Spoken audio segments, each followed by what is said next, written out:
Polarization of light. Now, what the definition of exact definition of polarization is restriction of the unpolarized light into one direction which is perpendicular to the direction of propagation is known as polarization. Now, to understand this, let us move to the Maxwell's concept, where he said that any charged particle, if it accelerates, produces electromagnetic radiation around it. Now, if we know this properly, we can understand this polarization very well. Now, if we consider an atom which has nucleus at center and electron revolving around it, if this atom vibrates, then there will be a change in velocity by which the acceleration will be produced, by which it produces electromagnetic radiations around it. Now, if we take a closed packing structure in which there will be several atoms, now each of them will vibrate in a different directions, by which the electromagnetic radiation will be produced in all possible directions. There will be no exact direction of the electromagnetic radiation produced.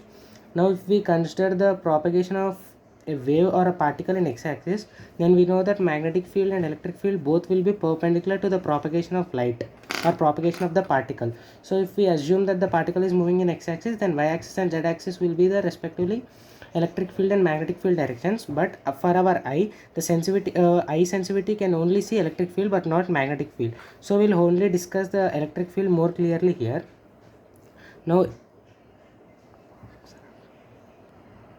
Now if we consider a rope and give a small jerk at its one end, now the wave travels in this direction. Now if we consider this as the particle motion, then the y direction and z direction will be the respectively magnetic and electric field directions respectively. So we know this one. And now if we move to the direction in which electric field will be passed, now if we consider the particle is moving in x-axis, then only considering electric field can be in y direction or z direction. We represent z direction outside the plane, which will be like this.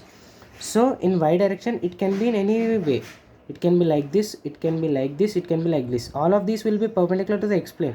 So consider, suppose this is the x-axis plane and this is the y plane. In this y plane, any direction of electric field will be perpendicular to the given propagation of light. Similarly in the z direction. Now if we consider only y direction electric fields, the all electric fields will be like this, passing through one common point.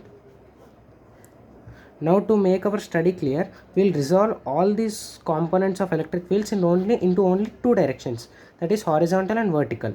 So it will be easy to us. By combining this one and this one, we will get the resulting electric field direction as this one. Now this is known as unpolarized light. Remember that this is known as unpolarized light. Now polarizing this light will give us unpolarized light. Means if we polarize this one using an instrument, then we will get the polarized light. Now to polarize it, we will understand the wave concept. Suppose consider the wave which is started by giving a jerk in the thread or any rope. Now if we keep a window here which is opaque, and by in which direction should the slit be made so that this whole wave passes through it? Now in order to pass the whole wave through it, we should make a slit which is parallel to the direction of the wave. So similarly, if we take here, now the direction of the electric fields are in a y direction and z direction. Now suppose placing the polarizer in one direction or in any one direction, either this one or this one, will result in the giving the electric field which has only one direction. Because if we keep the polarizer parallel to this direction of electric field, then only this unpolarized light passes through it, and the one which is perpendicular will not be passed through it. So the resulting one will have only one direction of electric field. So this light, we call it as polarized light. Now we can understand the definition: restriction of unpolarized light into one direction which is perpendicular to the direction of propagation. This is known as polarization.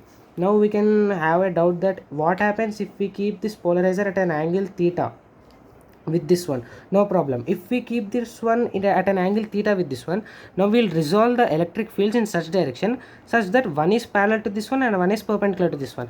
Then the whole light passes through it. So if we do in any way, if the initial intensity is I naught, then after passing through the polarizer, we will get the intensity to be I naught by 2, because one direction of electric field is not passing through it, so only half of it is passing through it. So this is known as I naught by 2. Now again to decrease or to change the intensity, we use another device which is known as analyzer, which is same as polarizer, but we call the first one as polarizer and the second one as analyzer.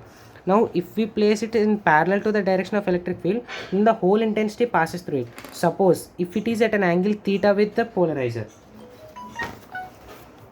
If we keep the analyzer at a direction theta with the polarizer, then it is experimentally proved that the resulting identity I dash is proportional to the cos square of angle between analyzer and polarizer. Remember, here the angle should be between analyzer and polarizer, and the intensity, after solving it and experimentally, it is proved that this value I dash equals to I naught by 2 into cos square theta.